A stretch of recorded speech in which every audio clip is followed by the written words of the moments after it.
One of many disturbing notes sent to Cindy James by her stalker, made with a collage of scary images and the words, "I see you." For 7 years, Cindy James reported almost 100 cases of harassment. 5 of them were physical attacks, while the others included silent phone calls, strange whispers, and threatening notes left for her. After years of living in fear, she was eventually found dead, and to this day, the cause of her death remains a mystery. A jogger found her body in the yard of an empty house. Her hands and feet were tied behind her back, and a black nylon stocking was around her neck. It looked like she had been drugged and strangled. But when police investigated, they surprisingly said her death was her own doing. Cindy had lived a normal and successful life before things went wrong. She worked as a nurse and later became the head of a preschool for children with behavioral problems.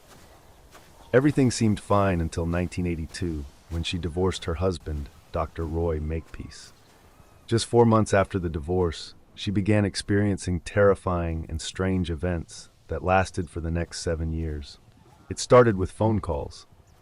Cindy told the police she was getting threatening and obscene calls.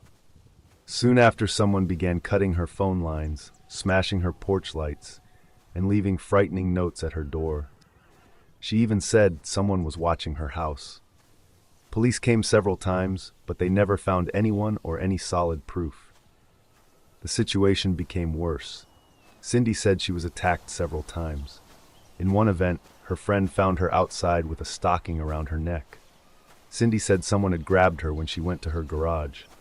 After that, she moved to a new house, changed her last name, and even repainted her car, hoping to escape whoever was following her. But the harassment continued. Cindy then hired a private investigator named Ozzy Cabin.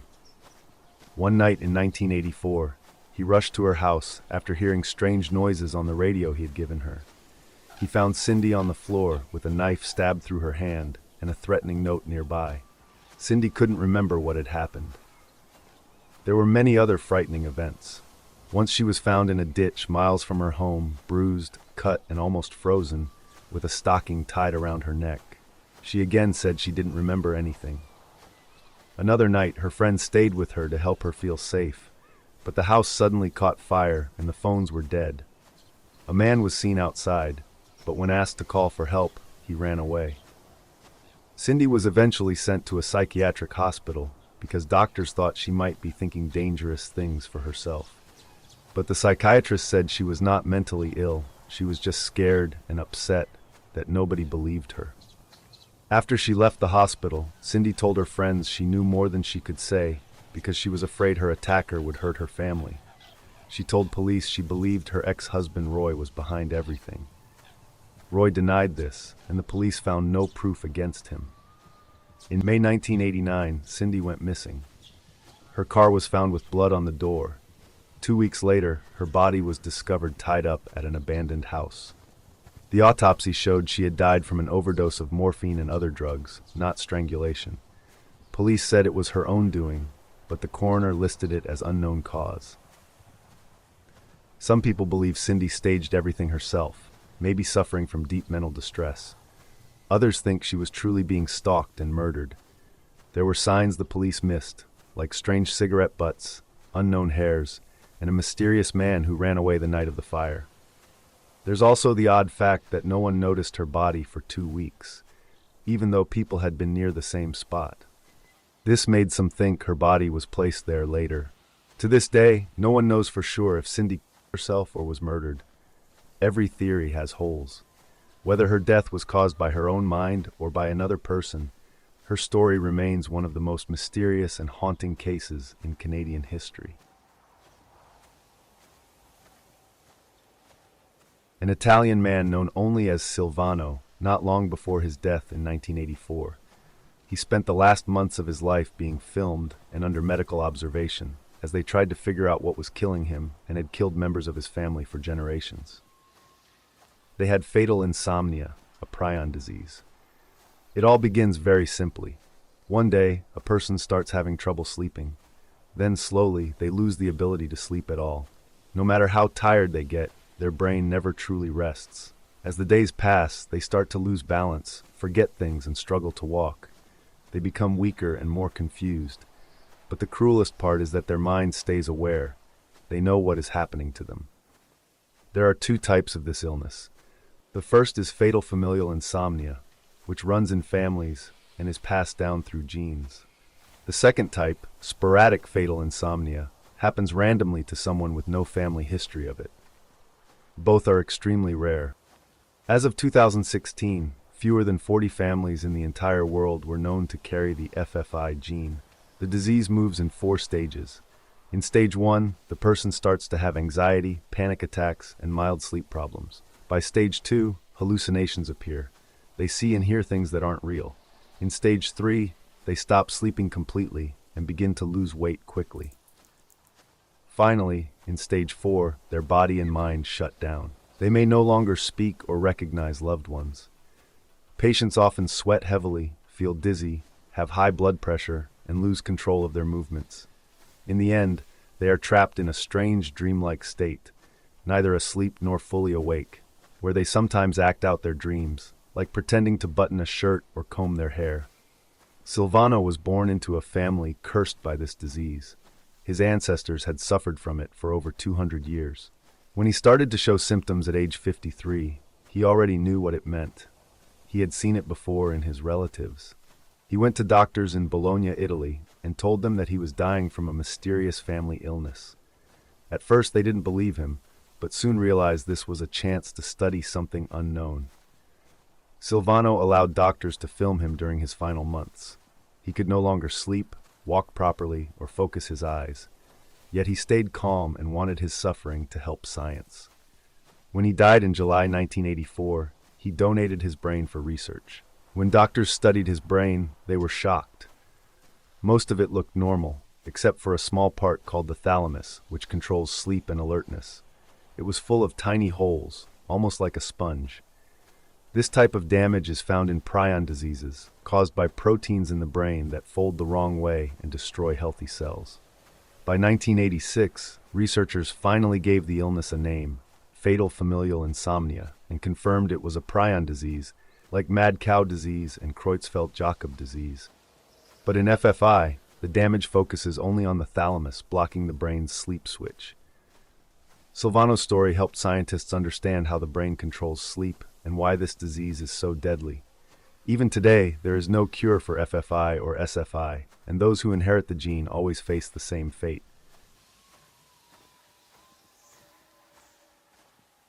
A serial killer's kill kit. In 2015, Heather Saul shot and killed a man who tried to assault her after she managed to grab his gun away from him. When police arrived to investigate the shooting, they found an enormous kill kit in the deceased man's car. They would later credit Heather with stopping an active serial killer. In 2015, an escort named Heather Saul met with a man named Neil Falls. They had spoken online before, but this was the first time they met in real life. However, Neil attacked Heather almost immediately after entering her house. It's unclear whether he was invited in or if he broke in. Either way, Heather ended up in a fight for her life. Neil grabbed her neck and squeezed it hard, telling her that he'd kill her if she didn't do as she was told. With his other hand, he pointed a gun at her. Heather managed to slip away momentarily, and a fight ensued. As Heather fought with Neil, she realized that he wasn't going to shoot her. He actually wanted to keep her alive, at least for the short term. Once Heather realized that Neil wouldn't shoot her, she was able to fight back more effectively. She grabbed a small rake from her kitchen, the kind used to clean up after dogs. Heather swung the rake at Neil. This turned out to be the best thing she could have done, because Neil set down his gun so he could use both hands to grab the rake away from her. As soon as she saw that, Heather let the rake get pulled away and dove for the gun instead.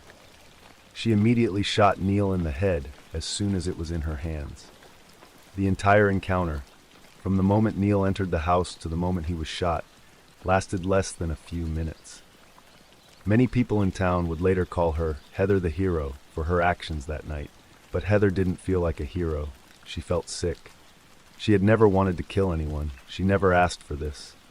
When police showed up, she was sobbing hysterically. She was also injured. She had a broken back and a dislocated shoulder from her fight with Neil.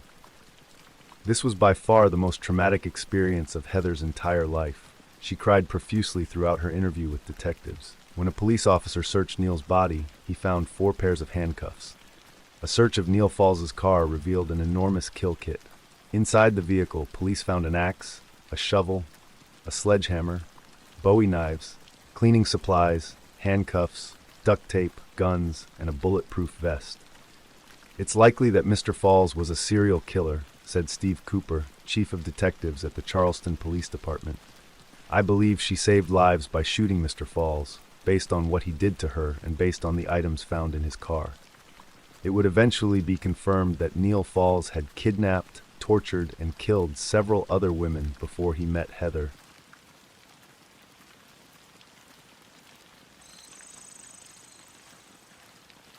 It was a Saturday afternoon in February 2023, in a quiet town in northwest England called Birchwood. 2 teenagers were waiting at a bus stop. They looked normal, just like any other kids. But what no one knew was that they had a secret plan, something dark and horrifying. They were waiting for another teen who thought they were her friends. Her name was Brianna Ghey. Brianna was a 16-year-old girl who loved making TikTok videos and was known for being funny, kind, and confident. She lived with her mom, stepdad, and older sister. People said she was fearless and always true to herself. But behind her happy videos, Brianna struggled with anxiety, harm, and eating problems. She spent most of her school time in a special support unit for students who needed extra help. In November 2022, a new girl joined her class, Scarlett Jenkinson, a 15-year-old who had been kicked out of other schools. She told people she was into witchcraft and Satanism, and she even talked about doing blood rituals. Some thought she was just weird, but no one saw her as dangerous. Scarlett became friends with Brianna. They spent time together, and Brianna trusted her. But Scarlett's friendship wasn't normal. She became obsessed with Brianna, not in a romantic way, but in a dark and strange way. Around the same time, Scarlett was close friends with another teen, Eddie Ratcliffe, a quiet boy who liked violent and disturbing things just like she did. The two often talked about murder, serial killers, and blood. They even kept diaries about their dreams of killing someone. Soon, Scarlett and Eddie started planning something real, a murder. They made a kill list of 6 names, Brianna and 5 boys from their school. They wrote down how they would do it, when, and where. For months, they talked about it in texts, laughing about it as if it were a game. On February 11, 2023, Brianna told her mom she was going out to meet her friend Scarlett. Her mom was surprised. Brianna had never taken the bus alone before because of her anxiety. But it was a sunny afternoon, so she let her go. Brianna took the bus to meet Scarlett, who was waiting for her near the park. What Brianna didn't know was that Eddie was also waiting there. The 3 walked together toward Linear Park, a quiet trail surrounded by trees. People walking by saw them and thought nothing was wrong. But when they reached a lonely spot in the woods, everything changed. There, Scarlett suddenly attacked Brianna. She stabbed her, then handed the knife to Eddie, who stabbed her too. Brianna was stabbed 28 times.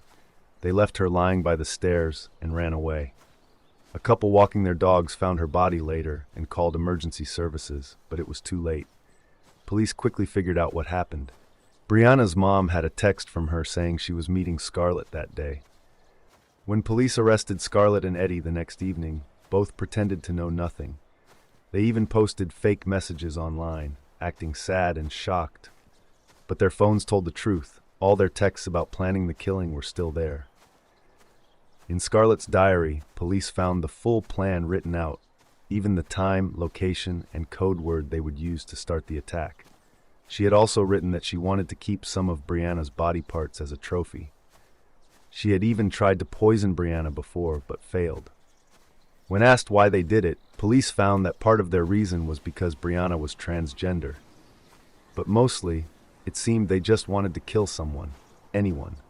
They picked Brianna because she trusted them and was easy to lure. Both Scarlett and Eddie were charged with murder. Their story shocked the whole country. 2 ordinary-looking teenagers from normal families who had carefully planned something so cruel.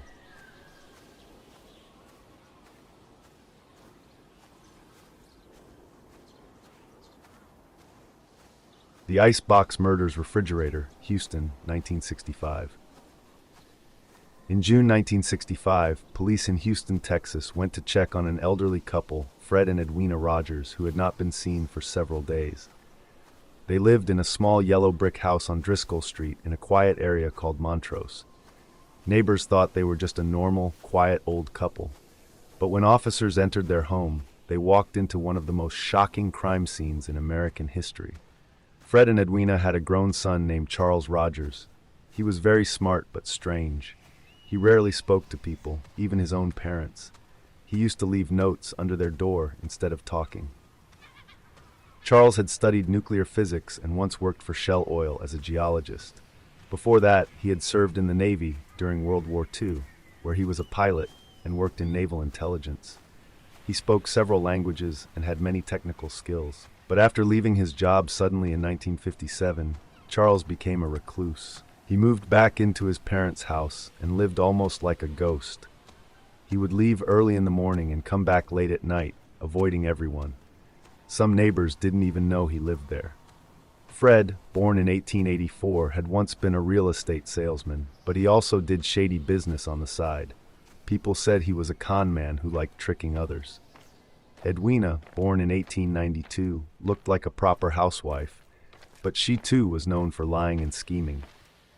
The Rogers family home was far from happy. It was cold and full of secrets. On Father's Day, June 20th, 1965, Fred and Edwina were last seen alive. When Edwina's nephew, Marvin, couldn't reach them for days, he asked the police to check on them. On June 23rd, 2 officers arrived at their house. They knocked on the door, but no one answered. Walking around the house, they found flower pots stacked behind the back door like a barricade. The house was quiet and messy. Dirty dishes in the sink, newspapers piled everywhere. It looked like the couple had suddenly vanished. Then one officer opened the refrigerator. Inside were piles of meat stacked neatly on the shelves. At first he thought it was butchered animal meat, until he saw a human head in the vegetable drawer. The meat wasn't from animals. It was Fred and Edwina. Both had been brutally killed, cut into pieces and placed in the fridge. Investigators found that Edwina had been beaten and shot in the head. Fred had been attacked with a hammer, his eyes gouged out, and his body mutilated. The killer had carefully made pieces of the bodies in the bathroom, cleaned the house, and even flushed some body parts down the toilet. There was almost no blood anywhere, except a small trail leading to Charles's bedroom. Inside, police found a saw with blood on it, but Charles himself was gone. The police searched everywhere, but Charles Rogers had vanished completely. Many believed he had planned everything in advance. It later came out that his parents had taken money from him, forged his name on property papers, and even stolen from his bank accounts. Some said Charles finally snapped and killed them after years of anger and abuse. Despite a huge manhunt, he was never found. Some thought he flew himself out of the country, maybe to Mexico, since he was a trained pilot. Others believed he might have been killed or gone into hiding. In 1975, 10 years later, a judge declared him legally dead, even though his body was never found. Years later, strange rumors began to spread. A few writers claimed Charles Rogers had worked for the CIA and was somehow connected to the assassination of President John F. Kennedy.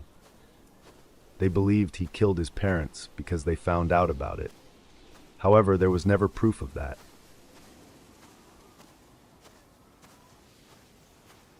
Tonari Yamamoto. In April 1996, 5 junior high students in Ichikai, Tochigi Prefecture, were walking home from club activities. They often used the same road beside a bamboo grove. For about 2 weeks, they had noticed something strange there. A large blue futon bag with a white flower pattern, tied tightly with a black cord. It had been lying under the trees as if someone had dumped it. A few days before April 21st, the students had poked the bag with a stick and joked that maybe a dead body was inside, since it felt soft but heavy. On that Sunday, they saw that the bag was now ripped open in a couple of places. Curious, they went closer and poked it again.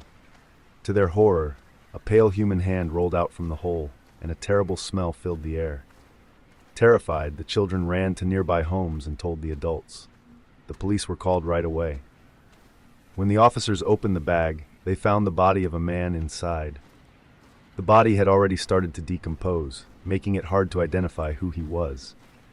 The man seemed to be in his 40s or 50s and quite tall for a Japanese person, but he was very thin, weighing only 58 kilograms. He had gray hair, about 6 inches long, and type O blood. He wore expensive clothes, a dark blue jacket with bronze buttons, a gray business shirt, a patterned tie made by a luxury brand, and dark gray pants. His socks and underwear were also from good brands, but he had no shoes, wallet, or ID. On the tag of his pants, 2 words were written in black pen, Tonari and Yamamoto. The police thought these could be his name, but the tag was old and partly torn, so they were not sure. Yamamoto is a common Japanese surname, like Smith, but Tonari is unusual. In Japanese, it can mean next to or beside. The police asked people nearby if they recognized the man, but no one did. They also searched for fingerprints and DNA, but found nothing useful. Posters and news reports were shared all over Japan, but no one came forward. Investigators thought maybe Tonari Yamamoto was written by a laundry shop. In the past, some dry cleaners wrote customer names on clothing tags to avoid mix-ups. The police checked many dry cleaners around Japan, especially in the Kanto and Tohoku areas. Years later, 2 cleaners in Chiba Prefecture said they had cleaned pants like his and even written the words on the tag, but that lead did not solve the mystery. Forensic experts said the man had been dead for about a month before being found. His body had bruises on the hips and lower back, and his front teeth were broken. 9 teeth were missing due to disease, and others were badly decayed. This made police think foul play was involved, so they treated it as a murder case. The futon bag was dumped in an open area near a busy road and close to a rubbish collection site. There were also ponds and forests nearby, better places to hide a body. Because of this, police believed whoever dumped him was not local and didn't know the area well, or maybe wanted the body to be found quickly. Even stranger, no one ever reported this man missing. Since he wore nice clothes, he might have had money, a job, and a family. Some people think his family might have known about his death and didn't report it, perhaps to keep receiving his pension or because they were involved somehow. Others think he could have been a member of the Yakuza, the Japanese mafia, killed after a dispute. Another idea is that he died in a car accident and someone panicked, hiding his body. In 2006, police tested his DNA, but it matched no one in the database. In 2017, 21 years after the discovery, they made one last attempt to identify him, but found nothing new. To this day, no one knows who the man known as Tonari Yamamoto really was, what the words on his clothes meant, or who put his body in that bag. It remains one of Japan's most mysterious and haunting unsolved cases.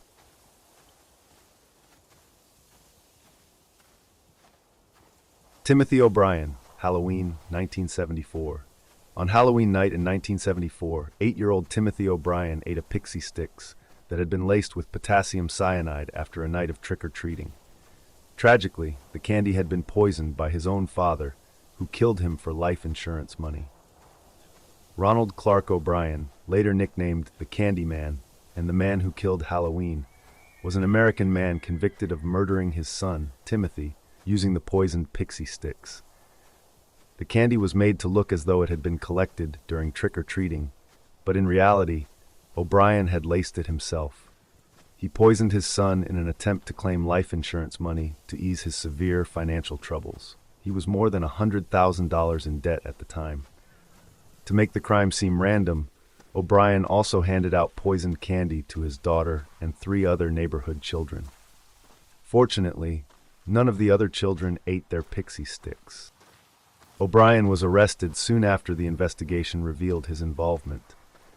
In June 1975, he was convicted of capital murder and sentenced to death.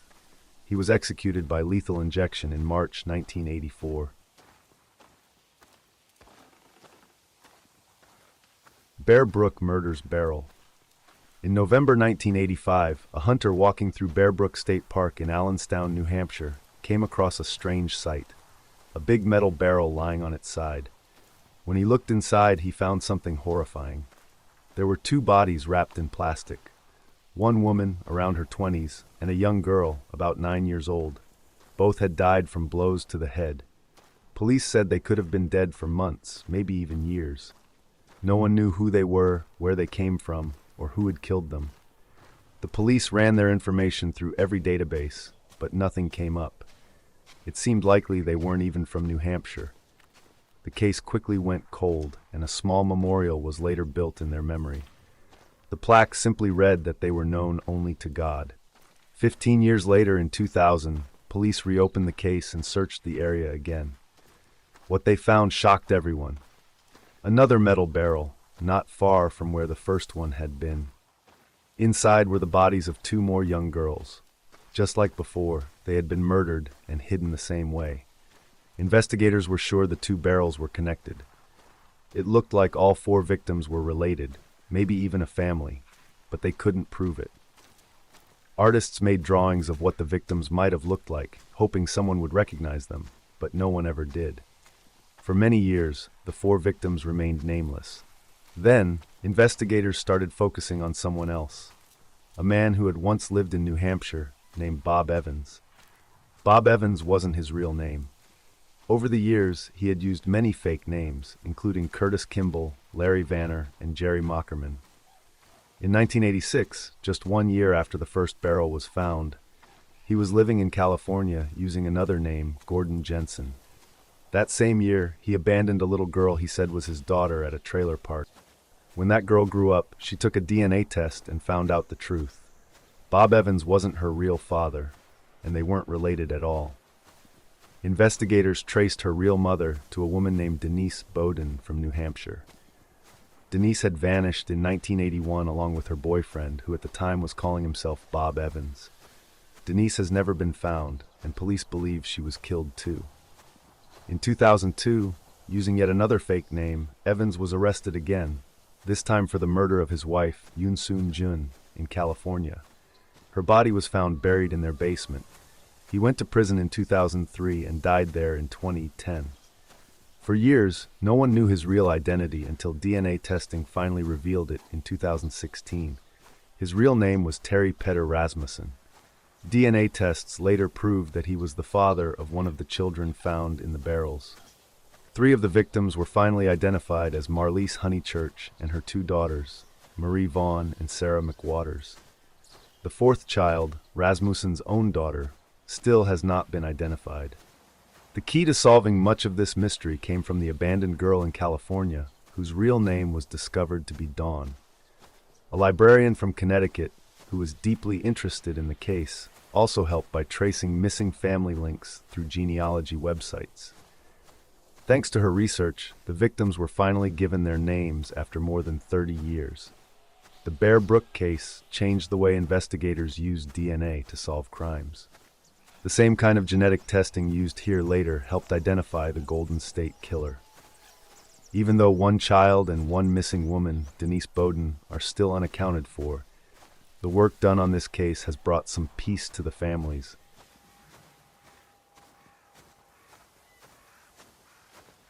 In October 2017, a man named Kenneth White, a father of 4, was killed in a terrible accident on a highway in Michigan. He was riding in a van on I-75 when a 6-pound rock crashed through the windshield. That rock had been thrown from a bridge by a group of teenagers. Kenneth died instantly. The teens had thought it was just a prank, but their actions took away a man's life, a father and a fiancé. Kenneth's fiancée, Amy Kegel, said through tears, "They took away my child's father and the love of my life."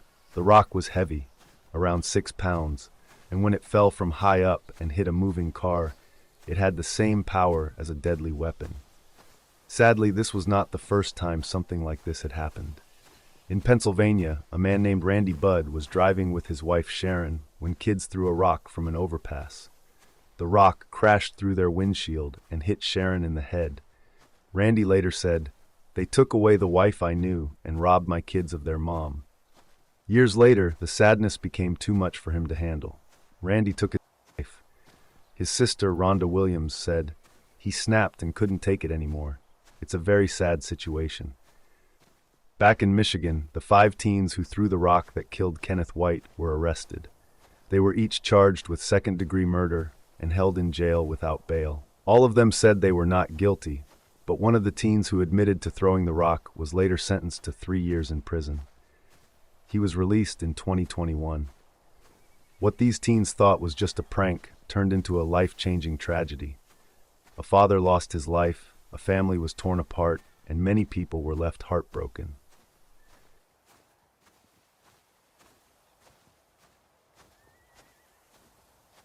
In 1999, a team of archaeologists in Argentina made a shocking discovery high up in the Andes Mountains, at about 6,700 meters above sea level. They found the bodies of 3 children, aged 4, 6, and 15, buried together in the ice. These children had died around the year 1500, during the height of the Inca Empire.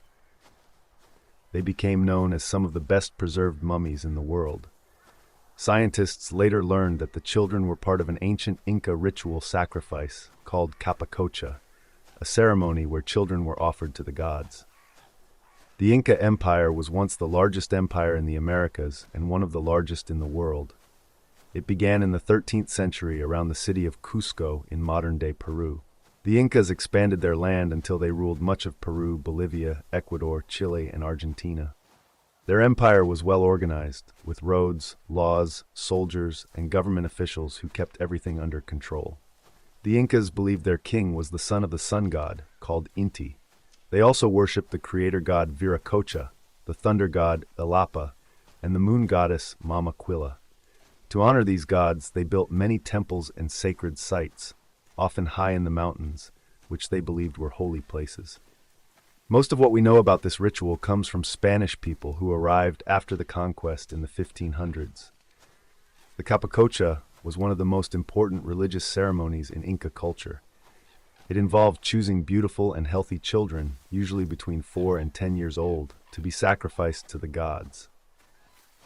The ritual often began in Cusco, where people brought offerings like gold, silver, clothes, and animals. After prayers and feasts, priests would send the chosen children to different sacred places across the empire, sometimes thousands of kilometers away.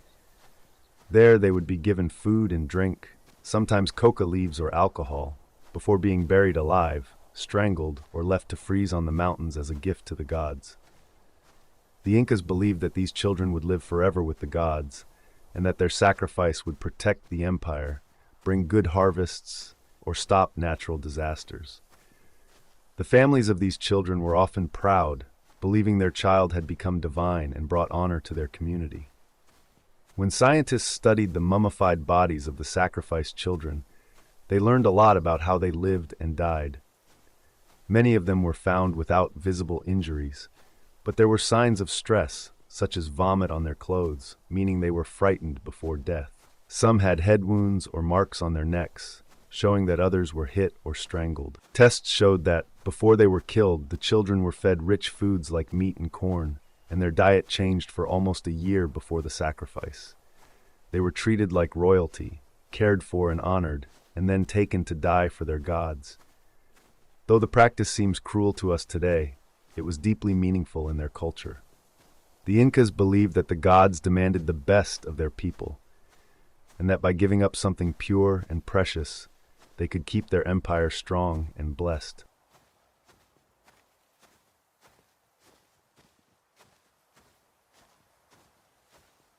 Naomi Irion was kidnapped from a Walmart in Fernley, Nevada on March 12th around 5 a.m.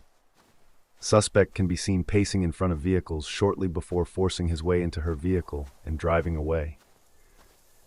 Naomi Irion was an 18-year-old girl from Nevada who had just finished high school. She had grown up in many different countries because her father worked for the U.S. State Department and her mother was a teacher. Naomi was one of 7 siblings, and 3 of them had been adopted from Ukraine.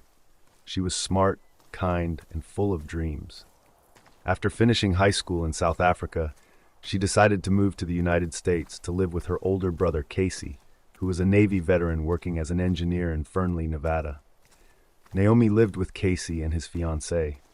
They all worked different jobs and often had opposite schedules, so it wasn't strange if they didn't see each other every day. Naomi had started working at a Panasonic factory in Reno, where she helped make batteries. Every morning she followed the same routine. She woke up early, stopped at a gas station to buy snacks, and then parked her car at the Fernley Walmart. From there, she took a shuttle bus that drove workers to the factory. On the morning of March 12, 2022, Naomi followed her usual routine. She stopped for snacks, then parked her blue 1992 Mercury Sable at the Walmart parking lot around 5 a.m. Security cameras later showed her sitting in her car, scrolling on her phone, and sending a Snapchat message at 5:23 a.m. After that, all activity from her phone stopped. When Naomi didn't come home that night, her brother didn't worry too much at first because of their busy schedules, but when she still hadn't returned by the next evening, he grew very worried. No one in the family or among her friends had heard from her. Casey called local hospitals and jails, but no one had seen her. Then he and his fiancée decided to go to Walmart to check if there was any security camera footage. What they saw broke their hearts. The video showed Naomi sitting in her car. Then, a man wearing a gray hoodie and jeans walked up from the direction of a nearby homeless camp. He looked around, waited for a bit, then approached her car. The footage showed Naomi moving from the driver's seat to the passenger seat, as if the man had said or done something that made her move. Then, the man got in, took the driver's seat, and drove away with her car. Casey immediately called the police and reported it as a kidnapping. 3 days later, Naomi's car was found near an industrial area about 1 mile from Walmart. There were signs that something bad had happened inside the car. After 2 weeks of searching, police arrested 41-year-old Troy Driver. He was a construction worker and had a long criminal history, including time in prison for helping cover up a murder in the 1990s. Evidence later showed he had tried to destroy Naomi's phone and changed his truck's tires to hide proof. Sadly, on March 31st, police found Naomi's body in a remote area about 60 miles away from the Walmart. She had been shot in the head and chest and buried in a shallow grave. Investigators said that Troy Driver had kidnapped her from the parking lot and killed her soon after. He was charged with first-degree murder, kidnapping, robbery, and destroying evidence. Naomi's death deeply hurt her family, friends, and community. She was a kind and hopeful young woman who had just begun her adult life.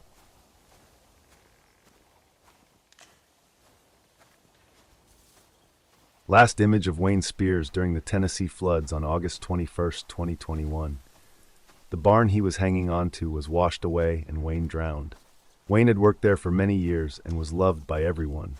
He was known as one of the most trusted and hardworking people on the ranch. Wayne went out to move a tractor to safety. He had done this kind of job many times before during bad weather, but this time, the water was too strong. The rushing floodwater swept him away while he was trying to save the tractor. The barn he was holding onto was also washed away. Sadly, Wayne drowned.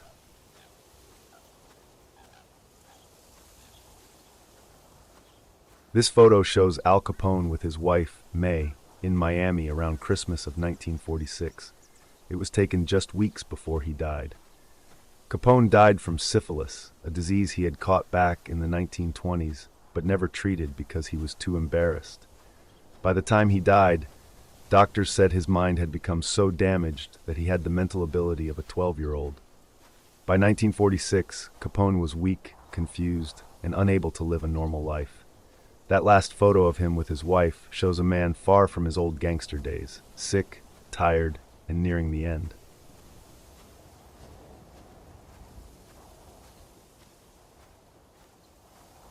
The last image of teens, Austin Stephanos and Perry Cohen, on surveillance footage before they set off into sea. Their last Snapchat was where the boat was recovered nearly a year later, but their bodies were never found. Austin Stephanos and Perry Cohen were both 14-year-old boys from Jupiter, Florida. They were close friends who shared a love for the ocean and fishing. Austin was born on December 1, 2000, to parents Carly and William Stephanos. He lived with his parents and two younger brothers. Perry was born on January 30, 2001, to Pamela and Philip Cohen. After his parents divorced, he lived with his mother, stepfather, and two sisters. Both boys grew up near the water and spent a lot of time fishing, diving, and boating. They even worked together at a local tackle shop and often went out on the water by themselves. On the morning of July 24, 2015, Austin and Perry decided to go fishing as they had done many times before. They had stayed the night at Austin's house and planned their trip for the next morning.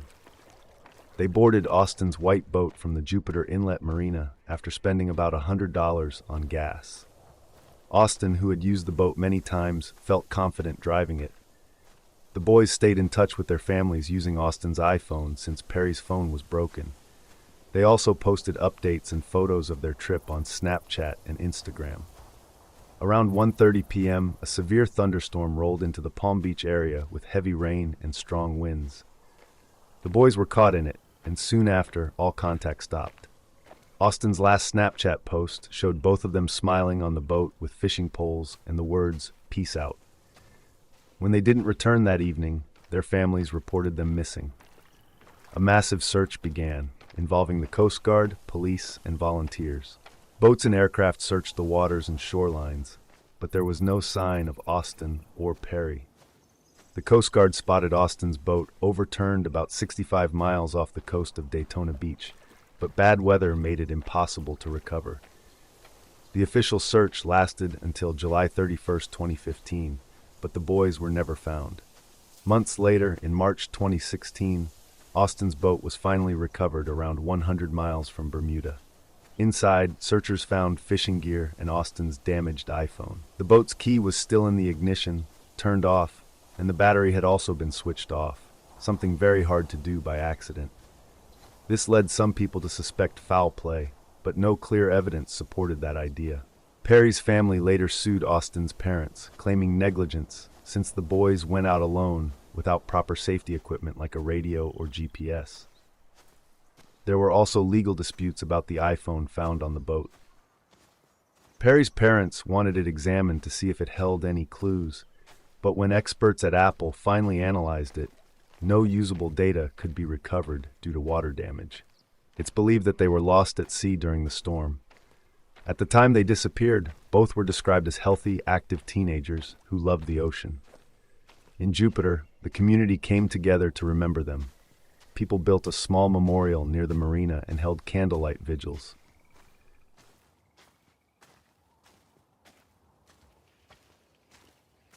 Stephanie Lazarus, the smiling LAPD detective. In 1986, a 29-year-old nurse named Sherry Rasmussen was found murdered in her home in Los Angeles. At first, police thought it was just a robbery gone wrong. There were signs of a fight and her car was stolen. But no one was ever arrested, and the case went cold for more than 20 years. What no one knew was that the real killer was not a stranger. It was a police officer named Stephanie Lazarus. The story began years earlier. Sherry's husband, John Rutten, had gone to UCLA in the late 1970s, where he met Stephanie Lazarus. They were close and had a casual on-and-off relationship for years. Stephanie liked John a lot, but John didn't take it as seriously. After they finished school, John started a new job, and Stephanie joined the LAPD in 1983. In 1984, John met Sherry, who worked as a nurse and was smart, kind, and loved by everyone. They soon fell in love and got engaged. But Stephanie didn't move on. She was upset that John had chosen someone else. She even threw him a surprise birthday party without knowing he was already with Sherry. When she found out, she became jealous and emotional, even writing to John's mother about how heartbroken she was. After John got engaged, Stephanie went to his house to talk, and the two ended up sleeping together one last time. But that only made things worse. Stephanie began showing up at John and Sherry's home uninvited. Sherry told her parents that Stephanie was stalking her. She even saw Stephanie outside their home in her police uniform. Sherry was scared and told her parents that if anything happened to her, Stephanie might be involved. Then, on February 24, 1986, John left home for work, while Sherry stayed home, not feeling well. Around 10 a.m., neighbors heard sounds of a fight but didn't call the police. Later that day, John came home and found Sherry dead. She had been beaten and shot 3 times. There were signs of a violent struggle, and she had a bite mark on her arm. Her car, a BMW John had given her, was missing. Police said it was a robbery because some electronics were stacked near her body, but Sherry's jewelry and other valuables were still there. Her parents didn't believe the robbery theory. They told police about Stephanie and Sherry's fears, but no one listened. The case was forgotten, and Stephanie continued her career in the LAPD. She became a respected detective, got married, and adopted a child. Years later, in 2004, new DNA testing was used on evidence from the crime scene. Investigators found that saliva on the bite mark belonged to a woman, not a man. But nothing was done right away. Finally, in 2009, two new detectives reopened the case and decided to start from scratch. They found out that Stephanie had reported her backup gun stolen just 2 weeks before the murder, and that the same kind of gun was used to kill Sherry. They secretly followed Stephanie and collected her DNA from a cup she threw away. The test matched the bite mark from Sherry's body. It was a perfect match. Stephanie was finally arrested at the police station where she worked. When detectives told her it was about Sherry's case, she tried to act calm, but grew nervous when they asked for her DNA. Soon after, she was charged with first-degree murder. In 2012, more than 25 years after Sherry's death, Stephanie Lazarus was found guilty and sentenced to 27 years to life in prison. Sister Hong was a strange person who became very popular online for her unusual dating profile. She always wore heavy white makeup, bright red lipstick, and sometimes even a mask. Her strange look caught people's attention, and thousands of men matched with her online. Many of them went to her apartment soon after meeting her. However, something was off about Sister Hong. She had very weird rules. She didn't ask to be paid in money. Instead, she wanted her dates to bring things like fruits, vegetables, or random household items. Some men brought watermelons, and one even brought half a bottle of cooking oil. Another strange rule was that she never let anyone turn the lights off during their private moments. If someone tried to turn them off, she would quickly switch them back on. What no one knew was that Sister Hong was secretly recording everything. Hidden cameras were placed around the room, and she filmed all the encounters without telling the men. Between 2022 and 2025, she recorded hundreds of men and sold the videos online through private chats like Telegram. People paid around $20 a month to watch. She became rich from these videos and from all the random gifts she got. Everything stayed secret until mid-2025 when one of her paid subscribers leaked all the videos online. The clips spread fast, and soon the faces of many men were everywhere on social media. People started recognizing them: co-workers, friends, family members, even wives and girlfriends. Some of these men were married or in relationships, and the leaks destroyed their personal lives. One influencer with over 1 million followers was recognized in a video, and it ended his career. Another man's girlfriend found out through the videos and broke off their engagement. As more people saw the videos, they began noticing strange things about Sister Hong. In all the recordings, she stayed fully dressed and always wore her mask. Her movements and body shape also looked odd. Then one day, in one of the leaked clips, she looked straight into the camera, and it became clear that Sister Hong was actually a man. The person behind the mask was a 38-year-old man named Jiao. He had been pretending to be a woman the entire time. Some said he was much older, maybe around 60, but no one really knew for sure. Online, people started calling him Red Uncle. Some men in the videos didn't realize they were with a man. When one person asked about his body, Jiao replied, "It's just swollen," trying to hide his real identity. In June 2025, one of the exposed men reported Jiao to the police. Soon after, in July, he was arrested in Nanjing. The police found that he had recorded and uploaded the videos without permission. When the news went public, the story exploded across China and later the world. People made memes, filters, and even dances based on him. Some started dressing up like Sister Hong for fun. It became one of the biggest internet trends of 2025, but it made things even worse for the real victims, who were now being mocked and exposed everywhere online. Later, rumors spread that Jiao might have had HIV, and health officials began offering free testing to anyone who had contact with him. The police said he had exaggerated the number of partners, but hundreds of people were still possibly affected.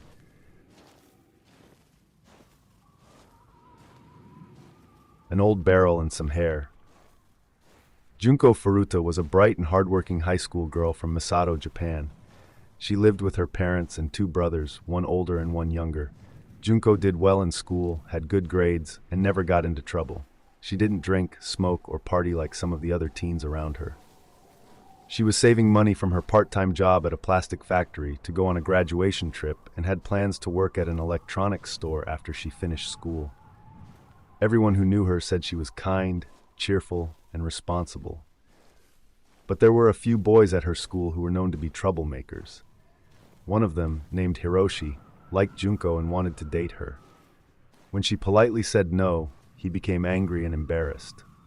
He was used to getting his way and couldn't handle being rejected. Out of pride and anger, he made a cruel plan to get revenge. On November 25, 1988, Junko was riding her bike home from work when one of Hiroshi's friends stopped her. Then Hiroshi appeared and pretended to help her. He offered to walk her home, and Junko agreed because she didn't want to seem rude and had no idea what he was really planning. Instead of taking her home, he tricked her and brought her to a house where three of his friends were waiting. From that day on, Junko was kept inside the house against her will. The boys told her that if she tried to escape, they would hurt her family. For over a month, she was trapped there and suffered terrible abuse. The family who lived in the house knew what was happening but were too afraid of the boys to stop it. Neighbors later said they sometimes heard strange noises, but didn't realize what was going on. Junko's parents were worried when she didn't come home. They reported her missing to the police, but the boys forced her to call home and pretend that she had run away and was staying with a friend. Because of that phone call, the search for her was stopped for a while. The police even visited the house once after hearing a rumor, but when the parents said no one was there, the officers left without checking further. Weeks passed, and Junko's condition got worse. She was hurt and weak, but still hoped to escape.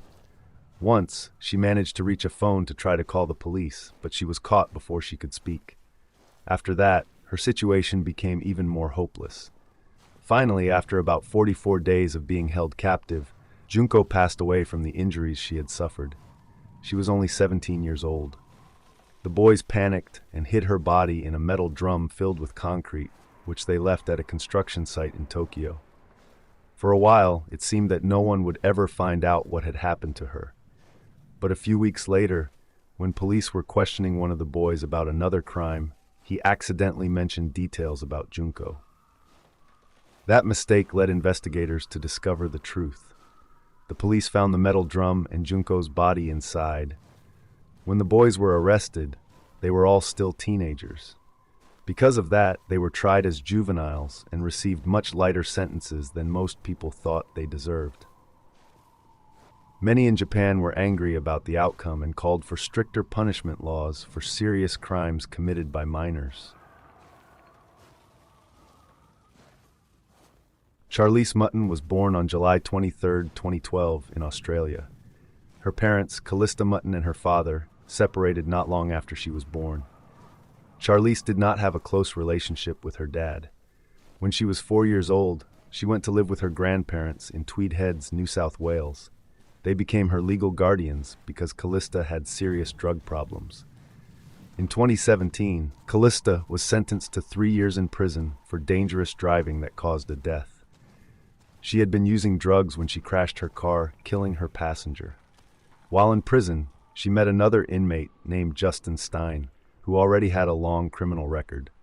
He had been in and out of jail for crimes like stealing, breaking into homes, and having illegal drugs. When Calista met him, he was serving a 6.5-year sentence for trying to get imported drugs. While in prison, Calista and Justin became close and started a relationship. After Calista was released in 2019, she waited for Justin. When he got out in 2020, they started living together in a big house owned by Justin's parents in Mount Wilson, about 2 hours west of Sydney. The house was also used for weddings and events.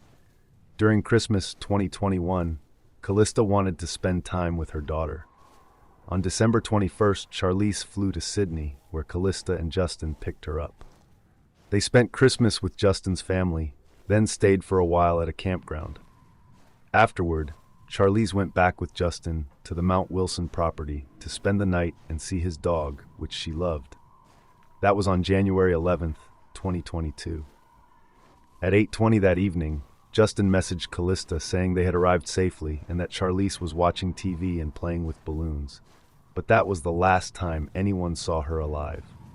2 days later, on January 14th, Calista called emergency services and said her 9-year-old daughter was missing. She said she had last seen her 2 nights ago. Police began to investigate and soon found Justin's story made no sense.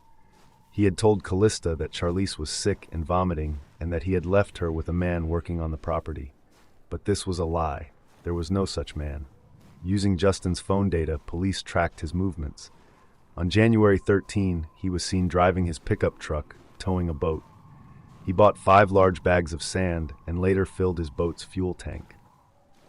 Something big and cylinder-shaped, covered in blue tarp, was seen in his truck bed. He drove to several places near rivers that night.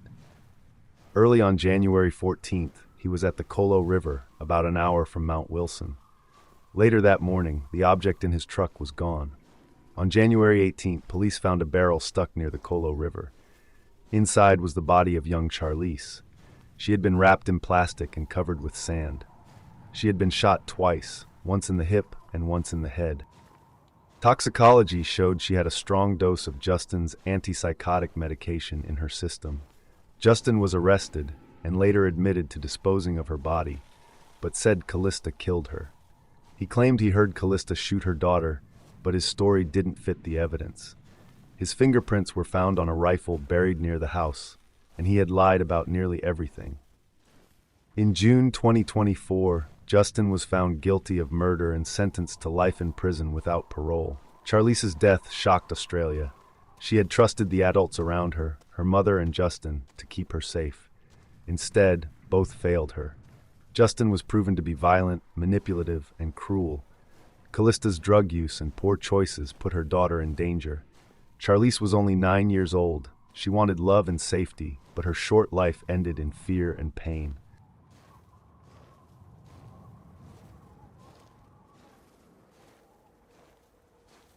One of the last pictures of Brian Epstein, days before his death.